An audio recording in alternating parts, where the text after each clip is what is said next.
እመቤታችን ቅድስት ድንግል ማርያም ከመወለዷ በፊት በእግዚአብሔር አምላክ ሕሊና ታስባ ትኖር ነበር።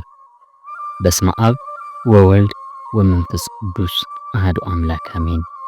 የልዑል እግዚአብሔር ቤተሰቦች የእናታችን የቅድስት ድንግል ማርያም የአስራት የበረከት ልጆች እንደዚሁም የሰማያዊ መንገድ ሚዲያ ተከታታዮቻችን እንደምን አላችሁ? ይህ ሰማያዊ መንገድ ሚዲያ ነው። ዘወትር ወደ እናንተ የምናደርስላችሁ የመንፈሳዊ ትረካ መርሃ ግብር። በዛሬው መርሃ ግብራችን ይዘንላችሁ የቀረብነው ህዳር ጽዮን ማርያም ይሆናል። ቻናሉን ሰብስክራይብ፣ ላይክ፣ ሼር በማድረግ አብራችሁን ቆዩ።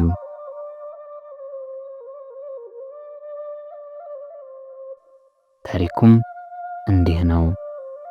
ህዳር 21 ቀን እመቤታችን ቅድስት ድንግል ማርያም ወላዲተ አምላክ አስደናቂና ኃይለኛ የሆነ ታምር በኤሎፍላውያን መካከል ኃይሏን የገለጸችበት ቀን ነው።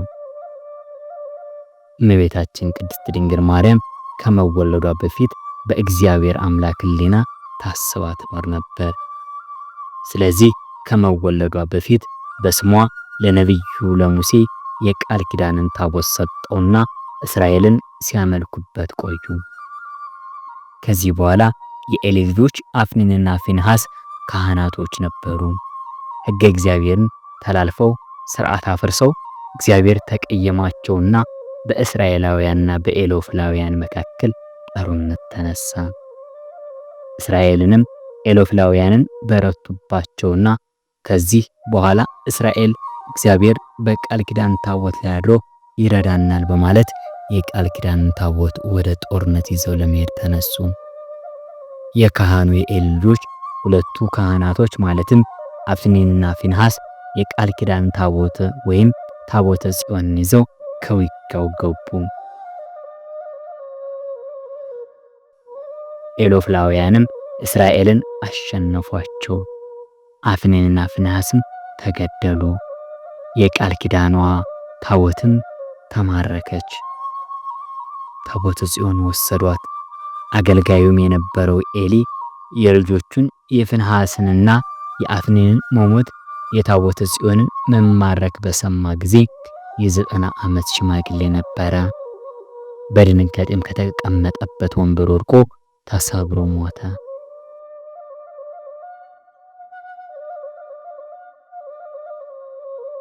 ከዚያም በኋላ የታቦተ ጽዮን አዛጦን ወደሚባል አገርም አደረሷት። ከዚያም ዳጎን የሚባል ጣዖት አላቸው። ታቦተ ጽዮን ወስደው በዳጎን ቤት አስገቧት። ከጣዖቱ ከዳጎን በስር አስቀመጧት።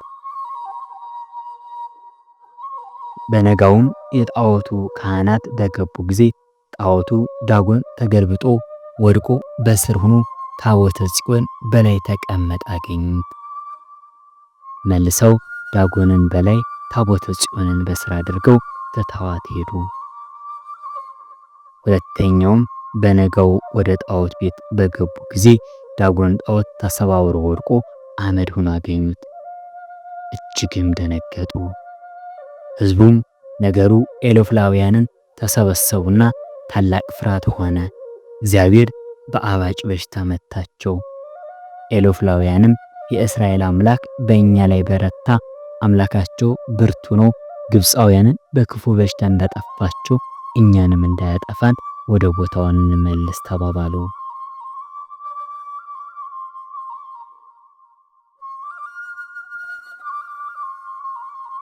በዚህ ጊዜ ሰዎቹም ፈሩ፣ ደነገጡ።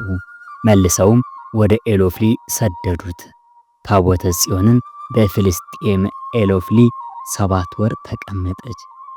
ኤሎፍላውያንም እንዴት እንደሚመልሷት መከሩ። የአይጥ፣ የአንበጣ፣ የእባጭ ምስል ሰሩ፣ ሰረገላም ሰሩ። 2 ላሞችንም አመጡና ሰረገላውን ጫኗቸው። የቃል ኪዳኑን ታቦትና አይጦችንና የአንበጦችን ምስል አብረው ጫኑት። ከዚያም በኋላ ለቀቋቸው። ይዘውትም ወደ እስራኤል ዘለቁ።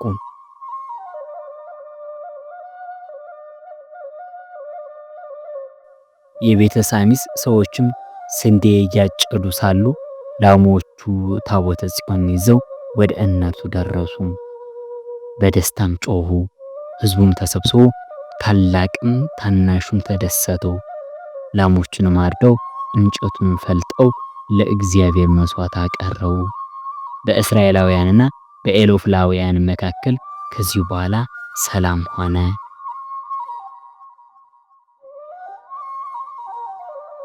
እመቤታችን ቅድስት ድንግል ማርያም በአምላክ ሕሊና ታስባ ትኖር ነበር።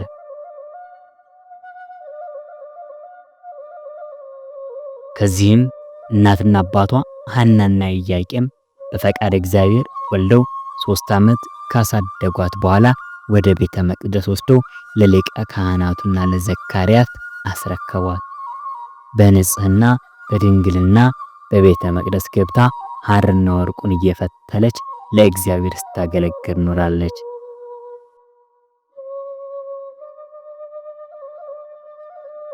አእላፍ መላእክት ሲጠብቋትና ሲያገለግሏት በቤተ መቅደስ ከቆየች በኋላ አይሁድ ለምቀኝነት ቤተ መቅደሳችን አረከሰችው ብለው ሊገሏት በተነሱ ጊዜ ቤተ መቅደሱ በእሳት ነበልባል ታጥሮ መላእክት ሰይፋቸውን ይዘው በታዩአቸው ፈርተው ተመልሰዋል። መጥቁል ከሚባል ጠንቋይ ሄደው ሊያጠፏት ባሰቡ ጊዜ ከሰማይ እሳት መብረቅ ወርዶ አጥፍቷቸዋል።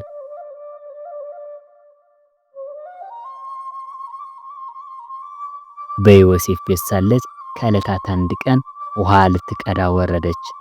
የውሃ መገኛው ጉድጓድ ነበረና ውሃውን ከቀዱ በኋላ አንድ የተጠማ ውሻ የተቅበዘበዘ መጣ።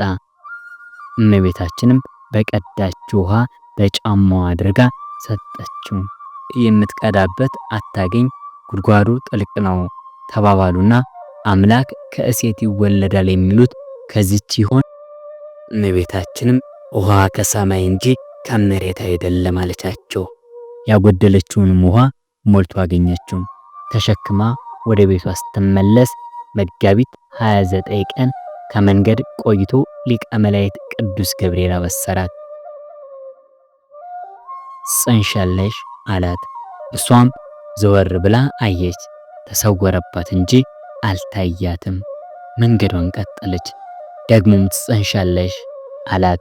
እሷም እናታችን ሔዋን ያሳታት ሰይጣን ይሆን አለችና ውሃውን አኑራ ወደ ቤተ እግዚአብሔር ሄጄ ልረዳው ብላ ወደ ቤተ እግዚአብሔር ሄዳ ስትጸልይ ደግሞም ትጸንሻለሽ አላት።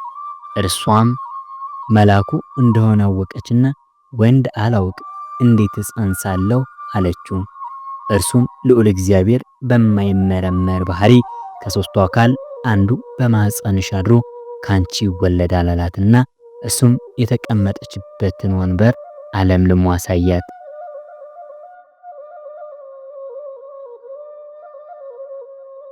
እንዳልከው ይሁን ለእግዚአብሔር የሚሳነው ነገር የለምና አለችው።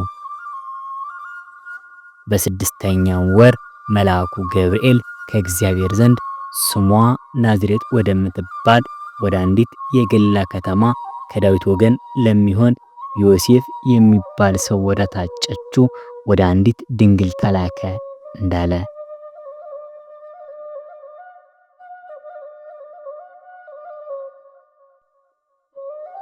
መልአኩም ወደ እርሷ ገብቶ ደስ ያልሽ ጸጋንም የተመላሽ ሆይ ደስ ይበልሽ፣ እግዚአብሔር ካንቺ ጋር ነውና ከሴቶች ተለይተሽ አንቺ የተባረክሽ ነሽ አላት። ከቃሉ አነጋገር የተነሳ ደነገጠች። ይህ እንዴት ያለ ሰላምታ ነው ብላ አሰበች።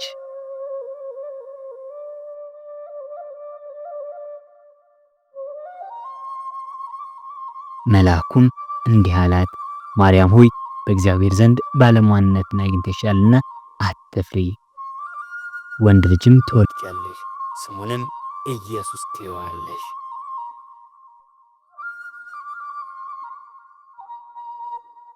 እሱም ታላቅ ነው፣ ልዑል እግዚአብሔር ልጅም ይባላል። እግዚአብሔር አምላክም የአባቱን የዳዊትን ዙፋን ይሰጠዋል፣ ለያዕቆብ ወገንም ለዘላለም ይነግሣል፣ ለመንግስቱም ፍጻሜ የለውም። ማርያም መልአኩን ወንድ ሳላውቅ ይህ እንዴት ይሆንልኛል አለችው። መልአኩም መልሶ እንዲህ አላት፣ መንፈስ ቅዱስ ያድርብሻል፣ የልዑል ኃይልም ይጋርድሻል፣ ካንቺ የሚወለደው ቅዱስ ነው፣ የልዑል እግዚአብሔር ልጅ ይባላል ብሎ መልአኩ ቅዱስ ገብርኤል ከነገራት በኋላ በነጭ ርግብ አምሳል ወርዶ በማኅፀኗ አድሮ ተጸንሶ 9 ወር ከ5 ቀን ሲሆኑ በታላቅ ክብርና ታምር በቤተልሔም ተወለደ።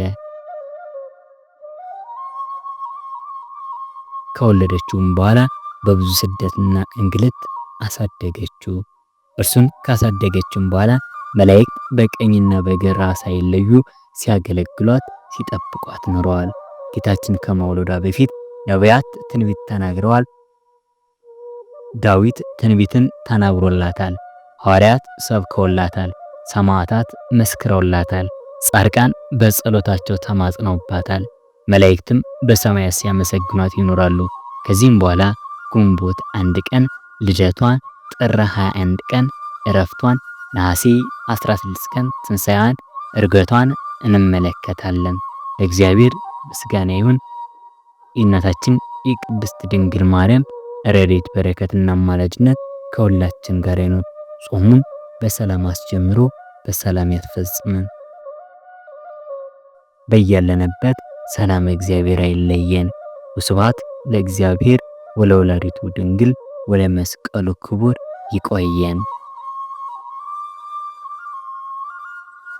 ይህ ሰማያዊ መንገድ ሚዲያ ነው። ቻናሉን ሰብስክራይብ፣ ላይክ፣ ሼር፣ ኮሜንት በማድረግ አብሮነታችሁን አሳዩን። ይህ ሰማያዊ መንገድ ሚዲያ ነው።